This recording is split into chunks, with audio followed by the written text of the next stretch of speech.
भी अपमानित किया होगा, लेकिन वो अपने संघर्ष से पीछे नहीं हटे हैं। उन्होंने भी ठान लिया है कि जब तक बैठे रहेंगे, जब तक ये 3 कानून वापस नहीं होंगे। और यही हमारे लोकतंत्र की ताकत है कि हम लड़ना भी जानते हैं, गद्दी पे भी बैठाना जानते हैं, और जब मौका मिलेगा तो गद्दी से हटाना भी ये जनता जानती है।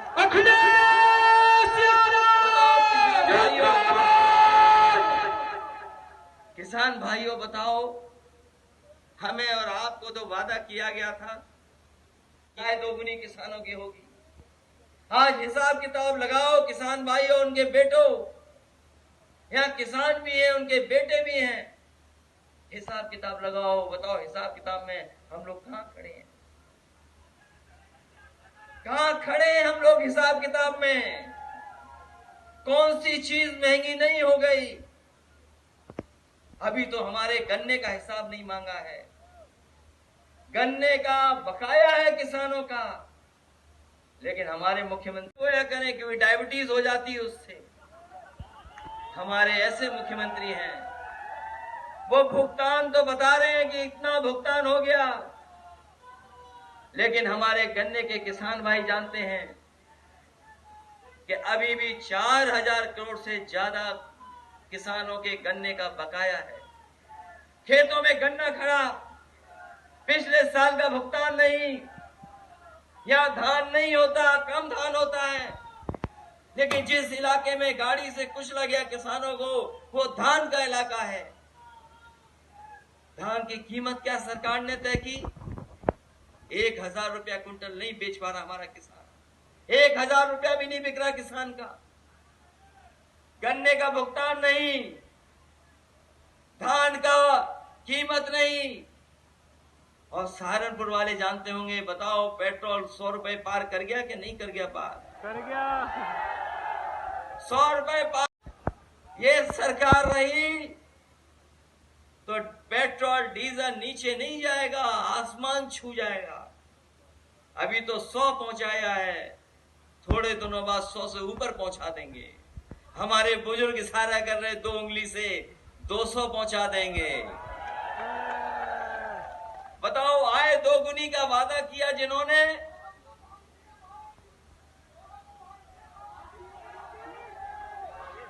वो वाली बात बाद में होगी, अभी नहीं। आसमान छू रही महंगाई। कहां से शुरू हुआ था डीजल पेट्रोल, कहां पहुंचा दिया?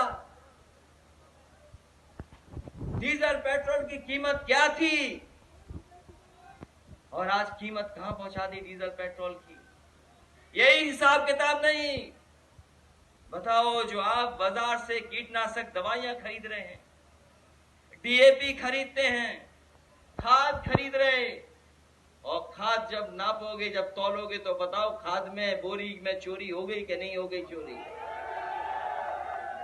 जहां कीमत बढ़ा दी, जहां कीमत बढ़ी है, वहीं बोरी से कुछ निकाल दिया है। और अभी तो हमने इंसेक्टिसाइड, पेस्टिसाइड, जो और दवाइयां लेते हो, उसकी कीमत नहीं नापी है। किसान जानता है कि सरसों की कीमत नहीं मिल रही, और जब तेल खरीदते होगे सरसों का, तो बताओ महंगा हो गया कि नहीं महंगा हो गया? यही बीजेपी वाले कहते हैं सरसों का तेल इसलिए महंगा हो गया है क्योंकि सरसों के तेल में हम मिलावट नहीं कर पा रहे हैं। आपने सुना होगा, और नहीं सुना हो तो पत्रकार साथियों दोबारा लिख देना। भारतीय जनता पार्टी के मंत्री जी ने कहा, उनसे पूछा कि आज सरसों के तेल की कीमत क्यों बढ़ गई? तो बोले इसमें हम मिलावट नहीं कर पा रहे हैं इसलिए महंगा हो गया। बताओ बीजेपी वालों, तुम्हारा ये तर्क है? ये तर्क तुम्हारा?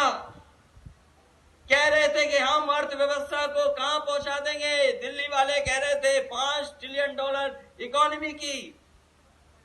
हम लोग तो गिनती नहीं कर सकते, हिसाब किताब नहीं लगा सकते $5 ट्रिलियन की, और हमारे उत्तर प्रदेश के मुख्यमंत्री वैसे ही नकल कर लेते हैं।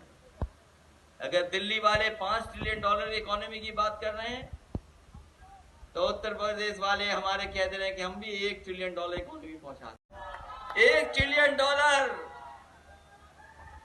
और अभी तो बिजली का हिसाब नहीं मांगा हम लोगों ने। बताओ, जनता हमारी बैठी है, किसान भाई हैं, बिजली के मीटर भी लग गए और मीटर भी तेज भागने लगा है और बिल भी कितना देना पड़ रहा है बताओ आपको। बिजली का बिल बढ़ा दिया, देना पड़ रहा है ज्यादा। अगर इन चीजों का हिसाब किताब लगाओ तो क्या किसान भाइयों 500 रुपए आपका सम्मान है? आप हिसाब किताब लगाओ इन चीजों का। क्या 500 रुपया महीना जो आपको मिल रहा है वो कोई सम्मान है आपका? ये सम्मान नहीं दे रहे हैं। ये चुनाव से पहले जब आपके अकाउंट में पैसा भेज देते हैं, ये गरीब किसानों को धोखा देने का काम कर रहे हैं। क्योंकि अकाउंट में जब पैसा आ जाता तो हमारा किसान भाई सोचता है चलो कुछ तो आ गया, कुछ से हमारी मदद हो गई। ये धोखा दे रहे हैं। जब आप अपने पूरे साल का हिसाब किताब लगाओगे तो आप महसूस करोगे कि आपके साथ धोखा देने का काम भारतीय जनता पार्टी कर रही है। धोखा है। और जिस समय गरीबों को सबसे ज्यादा जरूरत थी, जिस समय गरीबों को सबसे ज्यादा जरूरत थी, उस समय भारतीय जनता पार्टी के लोगों ने हमारे दिया। कैसे भूल जाओगे कोरोना? कैसे भूलोगे? बीमारी आई, लोगों ने अच्छा इंतजाम किया। सरकारें मदद करती नहीं गरीबों की, लेकिन ये सरकार ऐसी थी जिसने लाठी भी मारी और हमारी जनता को अनाथ भी छोड़ दिया। न जाने कितने लोगों की जान चली गई, न दवाई दे पाए, न अस्पताल में बेड दे पाए और न ही ऑक्सीजन का सिलेंडर दे पाए। लोग अपने आप भागते रहे। कोई सिलेंडर के लिए भाग रहा था, कोई अस्पताल में भर्ती कराने के लिए भाग रहा था, कोई लाइन लगा कर रहा था। इस भारतीय जनता पार्टी ने गरीबों को अनाथ छोड़ने का काम किया। न जाने कितने लोगों की जान चली गई, जाने चली गई, कोई परवाह सरकार ने। आपने, हमने सबने तस्वीरें देखी। हमारे देश का इतना अपमान कोई नहीं कर सकता था जितना भारतीय जनता पार्टी ने कोरोना के समय पर किया।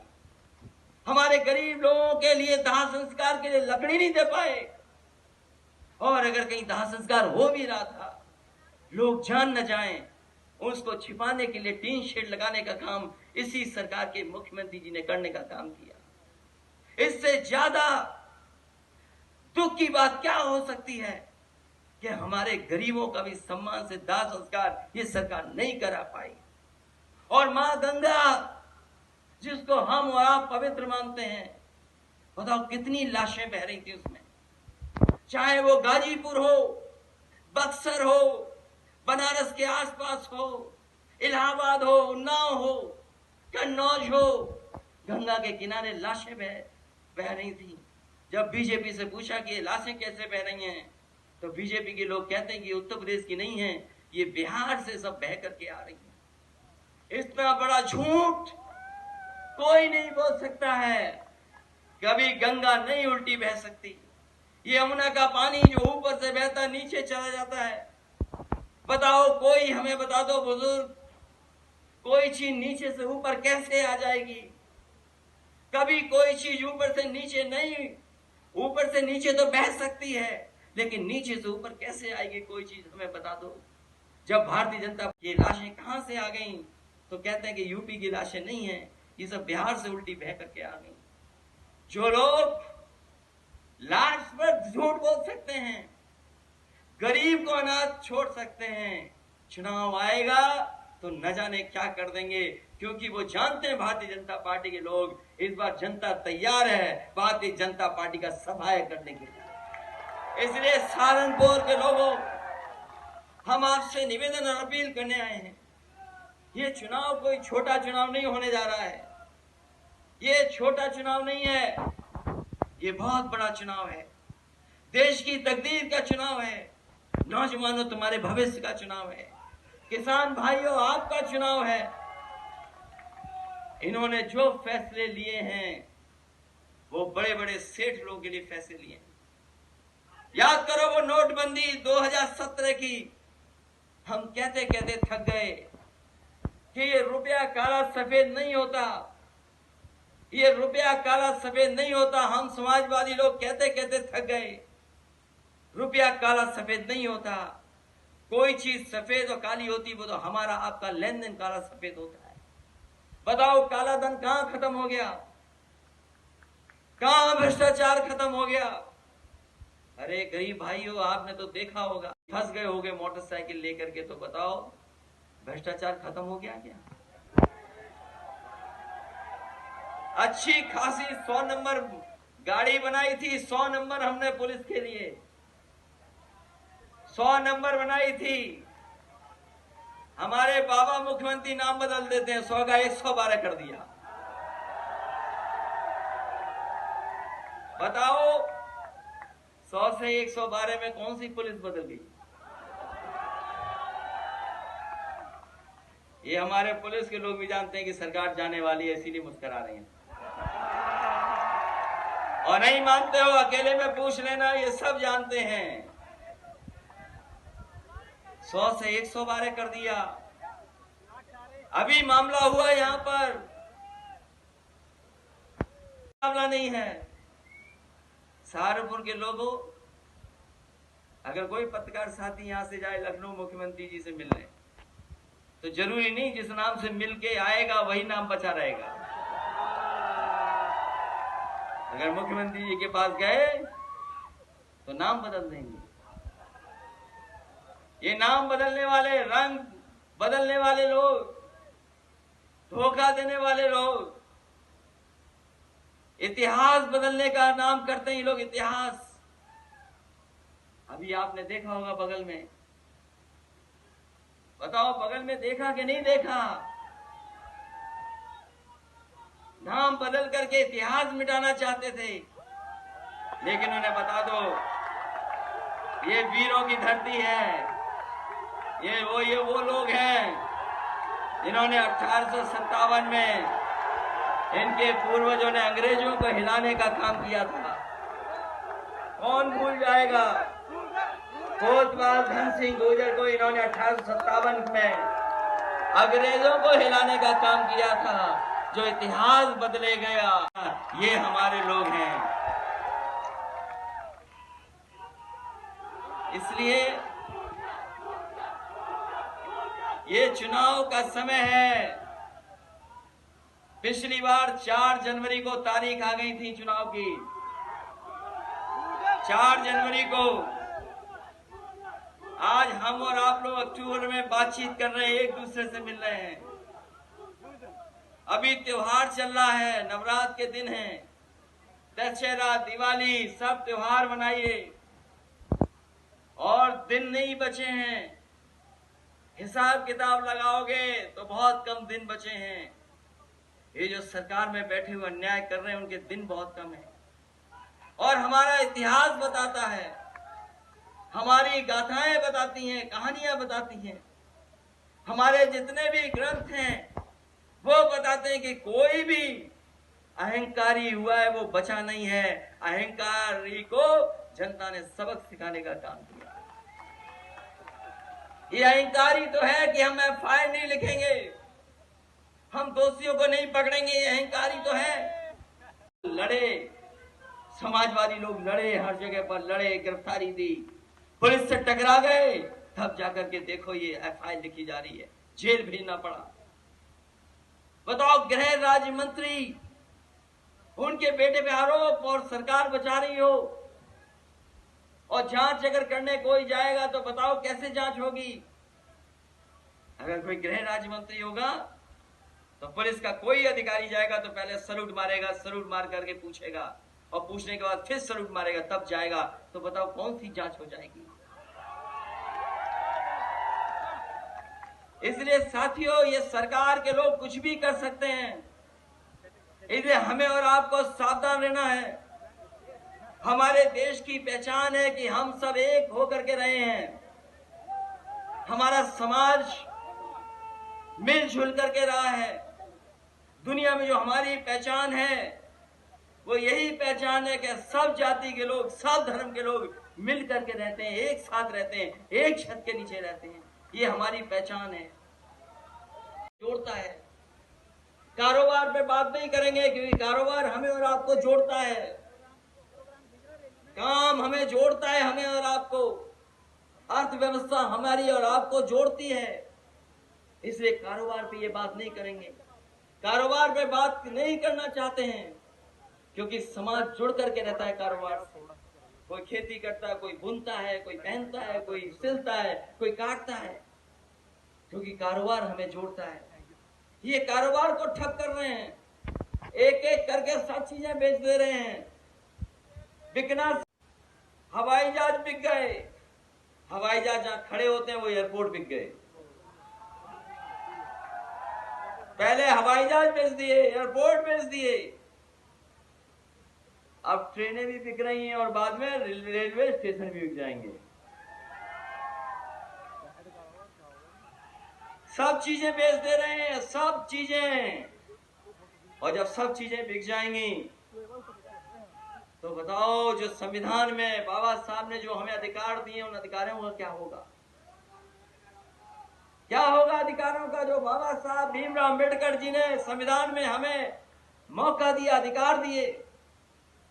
ये चीजें जब बिक जाएंगी तो कोई नहीं हमें सम्मान देगा, कोई स्थान नहीं देगा।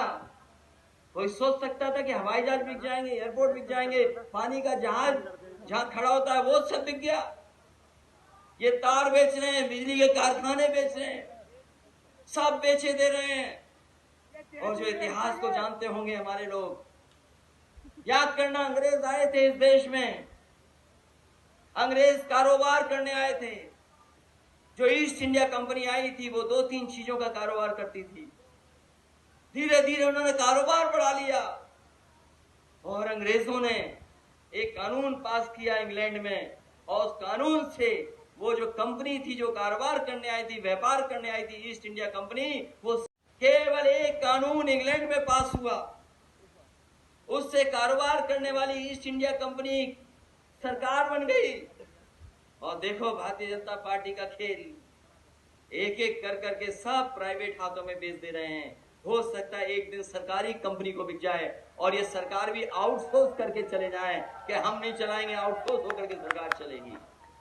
सोचिए किस लिए लोगों ने अपने जाने दी हैं। ये इलाका वो है जहां पर हिंदू और मुस्लिम एक होकर के आजादी की लड़ाई लड़ी है। अगर तोपों से भी उड़ा दिया गया तो आजादी के दीवानों ने आजादी के लिए संघर्ष नहीं कम किया। यहाँ के नौजवान अपनी जान पर खेल गए और उस समय देश को आजादी दिलाने के लिए लड़ते रहे। ये वो धरती है। ये सब बेच रहे हैं, बेच देंगे, क्योंकि इन्हें केवल कुर्सी चाहिए, सत्ता चाहिए। हम समाजवादी लोग गरीब और किसान को आगे बढ़ाना चाहते हैं। हमारी पहचान है गंगा, जमुना, तहजीब। यही यमुना नदी हमारे गांव से भी, हमारे शहर से भी निकल करके जाती है। ये जो आपकी यमुना नदी है, यही तो है यमुना नदी, दिल्ली को छूते हुए। यहां तो साफ सुथरी है, यहां तो यमुना बहुत साफ है, लेकिन जैसे ही दिल्ली पहुंचती तो बताओ कितनी गंदी हो जाती है। चंबल से मिल जाती है हमारे शहर में जाकर के, और यही नदी है जो संगम में मिल जाती है। बताओ, नदियों को साफ करने का संकल्प लिया था, मां गंगा को साफ करने का संकल्प लिया था। दिल्ली वालों को दिल्ली नहीं दिखाई दे रही और लखनऊ वालों को मथुरा नहीं दिखाई दे रही कि बताओ यमुना कितनी गंदी बह रही है।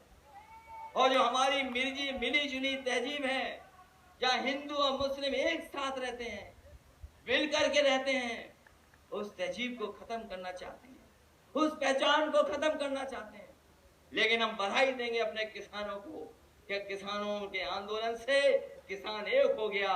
न वो हिंदू समझा, न मुसलमान समझा। वो कह रहा है कि हम किसान पहले हैं, उसके बाद तय कर लेंगे कि हम क्या हैं।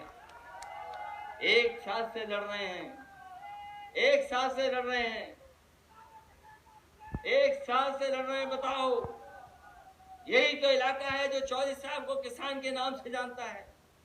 चौधरी चरण सिंह, चौधरी यशपाल जी, ये वो चेहरे हैं, देखते ही हमें याद आ जाता है कि हाँ, यही हमारे किसानों के नेता हैं, हमारी यही पहचान है।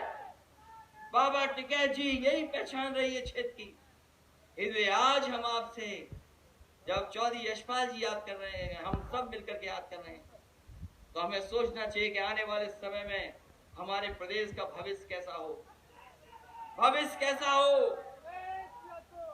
जो धुआं उड़ा करके सरकार चला रहा हो, उसके हाथ में रहेगी सरकार। सोचो कभी जो धुआं उड़ा करके सरकार चला रहे हो, धुआं उड़ा करके सरकार चलाते हो, बताओ प्रदेश में क्या किया आपने नाम बदलने के अलावा? क्या कर रहे हो? कौन सा विकास किया है? क्या विकास किया है? यही देवबंद को होकर के मुजफ्फरनगर और सहारनपुर की सड़क समाजवादियों ने बनाई, चमचमाती सड़क है, फ्लाईओवर चमचाता चले जाओ। कौन सा सब स्टेशन बनाया है बताओ? बिजली केवल महंगी की है, बिजली महंगी की है इन्होंने। और हमारे मुख्यमंत्री जी बिजली को इसलिए नहीं ध्यान देते हैं, बिजली पे इसलिए नहीं ध्यान देते हैं कि उनके प्लांटों के नाम नहीं कह सकते वो।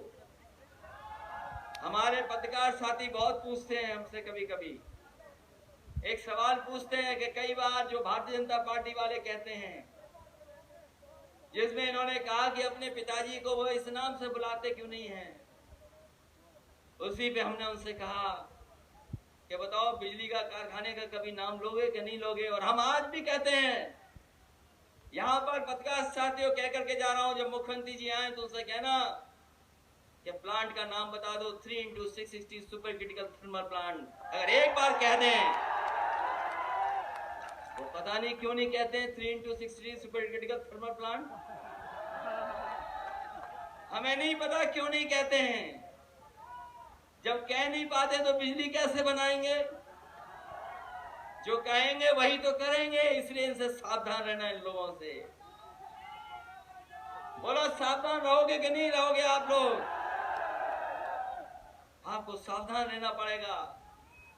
और हमने सुना है कि बड़े मुख्यमंत्री हट रहे हैं बगल में, आपके बगल में तीसरे मुख्यमंत्री आ गए हैं,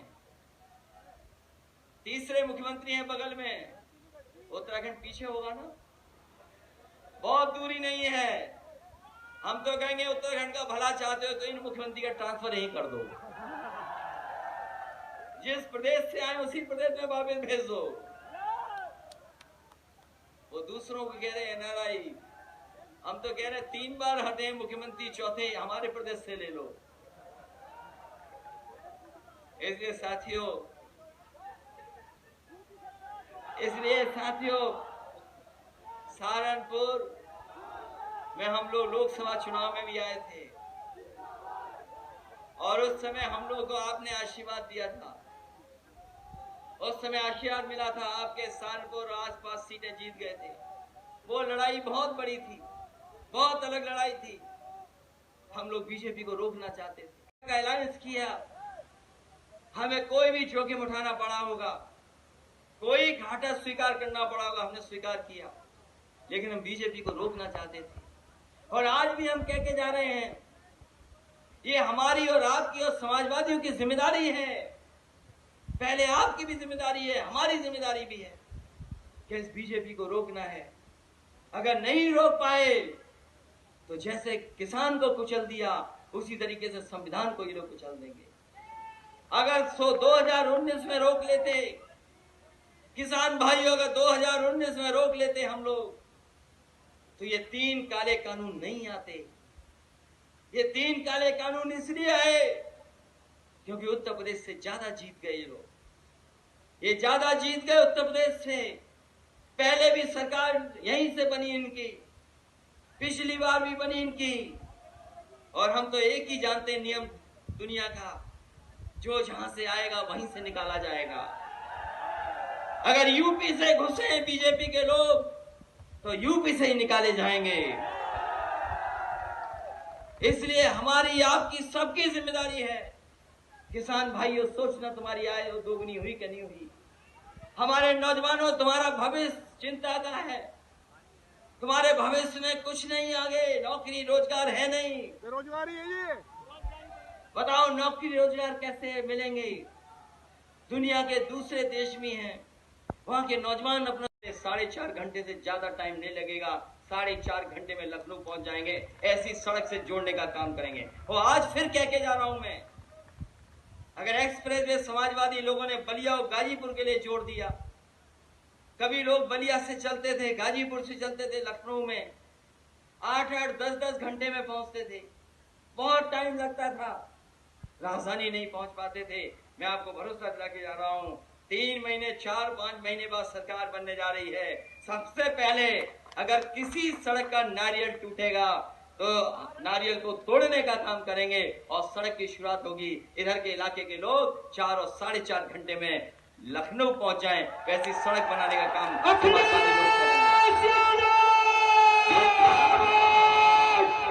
और अगर विकास के लिए हमें एम्बुलेंस बढ़ानी पड़ी तो एम्बुलेंस बढ़ाएंगे और पुलिस थोड़ा ठीक चले।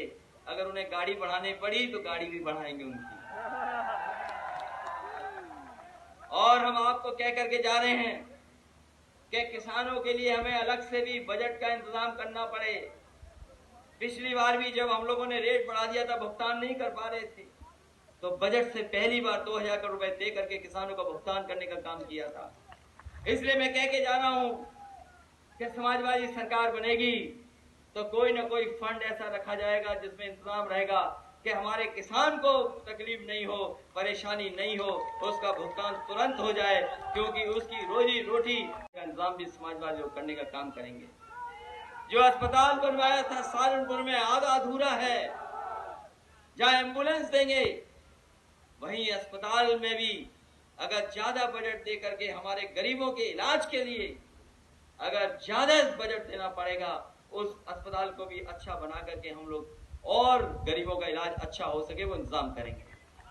और हम कह करके जा रहे हैं, इस गांव में बहुत हमें सम्मान मिला इस गांव में, और यहाँ के लोगों ने बहुत प्यार सम्मान दिया, ये हम सब लोग कभी नहीं भूल सकते।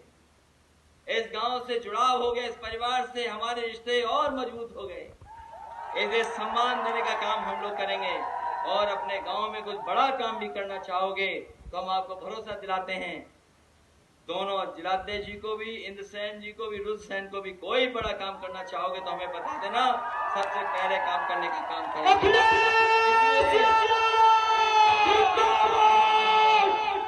इसलिए हम आपसे यही निवेदन कर रहे हैं कि ये चुनाव देश का और आपके भविष्य का चुनाव है।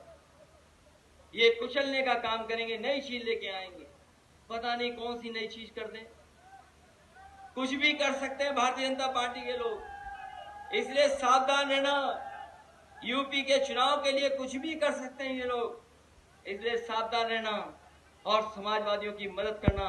हम लोग अलायंस भी बनाएंगे और अपने लोगों का सम्मान भी बचाने यहां से शुरुआत की है तो समाजवादी पार्टी को जिताने का काम करना, ये हम आपसे निवेदन और अपील करते हैं। इन्हीं शब्दों के साथ एक बार फिर चौधरी यशपाल जी को याद करते हैं, उनके तमाम सहयोगी साथी जो लोग आए हैं उनको बधाई देते हैं, यहाँ से लेकर के जहाँ हेलीकॉप्टर उतरा वहां तक, और जो हमारी आपकी पहचान रही है भारत की कि गंगा जमुनी तहजीब, हम आपको बहुत बहुत बधाई देते हैं, बहुत बहुत धन्यवाद देते हैं आपको।